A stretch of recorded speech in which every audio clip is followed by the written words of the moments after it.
කොහොම හරි ඉතින් ඔන්න ඔහොම දෙයක් තමයි වෙලා තින්නේ. අපි තව ඉස්සර කියන්නම්. දිගටම අහගෙන ඉන්න. මේ සින්දුවෙන් පස්සේ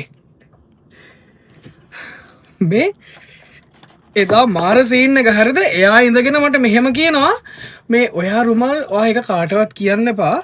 ආටිස්ලා කීප දෙනෙක් එනවා. ඒ ආටිස්ලාගේ මේ පොඩි විස්තර ටිකකුත් තියෙනවාට කියන්න කියලා මං ඊට පස්සේ ෆෝන් එක ගත්තා හරිද?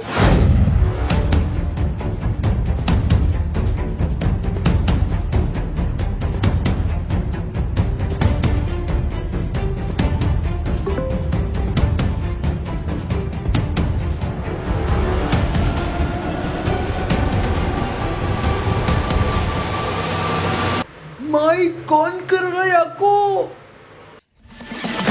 Flicks after the Beam Show. Beam එකේ කියන්න බැරි ගොඩක් දේවල් කියනවා.